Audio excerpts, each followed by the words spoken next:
The Joe Rogan Experience. So you are how many months out since your injury? Almost 5. Yeah, my wife was just here, and we were talking about how we went to see your game. We set it up. We're going to go see Aaron play. He's going to be playing the Cowboys in Dallas. Let's go. We got all pumped up. And 4 plays later. Yeah. Yeah. How is it now? It feels good. It feels good. I can do everything except sprint at a top speed. So the cool thing is I really attacked the rehab the first few months and kind of wanted to go as hard as I could for 2 months to see where I was at and also see where the team was at because my goal was to come back. Nobody has come back really quick from that injury. Most of the time when it happens, especially during season, there's no need to push a rehab. Because it happened the first week of the season, I said, let's push this as hard as I can and see if I can come back in December at some point. So I kind of in my mind had circled Christmas Eve, which would have been 14 weeks post surgery. And yeah, I worked really, really hard. I had a great surgeon who did a newer process where they kind of anchor the sutures through the tendon back into your heel, so it allows you to get on your feet quicker. I did a lot of other things to speed up the rehab. I did hyperbaric chamber, work with Brigham at Ways to Well, who I know you're very good friends with, and saw him on the podcast here, and he's amazing. I did some stem cells, did full-time rehab up to 8 hours a day with an incredible spot in LA and also at home doing extra stuff. My diet was rock solid. A lot of bone broth to increase the collagen levels, to increase healing. And so I felt really, really good. I made it back on the practice field at 11 weeks.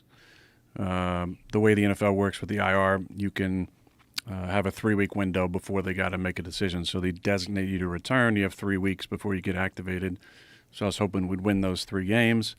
I could come back. Now, I couldn't sprint and still can't at top speed, but I felt like there's been times in my career where I played in a small circle and could have been able to be effective. That didn't happen, and so they activated me to the roster. I just got to practice, but I didn't get to play. But I feel good. I had a lot of things working against me, my age being the biggest one, but I learned a lot more about health, which I'm sure people will love to hear about. Yeah. If you follow like a Ways to Well protocol, you can pretty radically speed up recovery for injuries. And what's interesting is that there's stuff that you can do that you didn't do because it's not allowed, which is, very admirable on your part, but I would have fucking done it. I would have done everything. Let's go. I would have gone the full Conor McGregor route.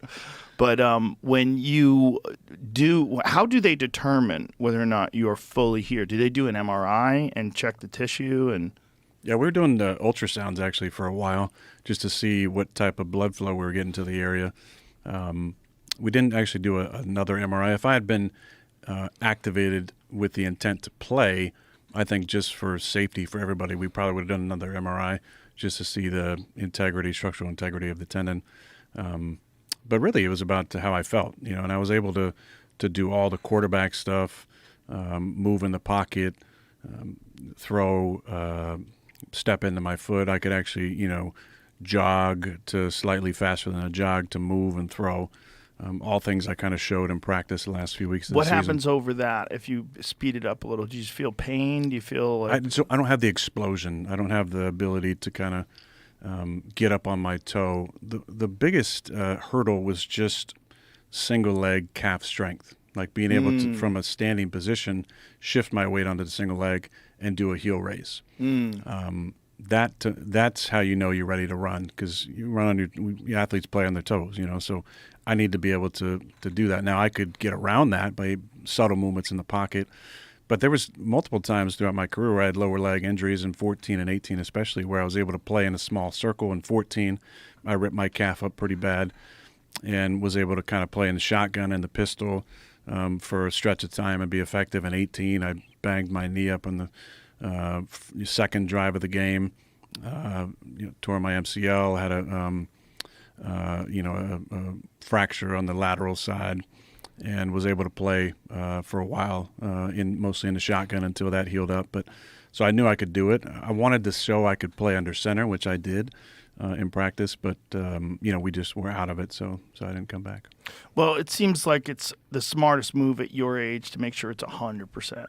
Like I've seen a lot of athletes come back, particularly from ACL injuries with fighters. They come back too soon, and it pops again. Yeah, I totally agree with that on many levels. But then there's the competitor part, where I see that window closing, and there's not many guys who've played as long as I have. There's a few. Obviously, Tom did it for a long time, but there's kind of an age where Father Time is winning, and I know that I'm on the last couple holes of my career, so I didn't want to miss an entire season. Are you 36 now? I'm 40. 40. Thank you, though. You look Appreciate it. 36.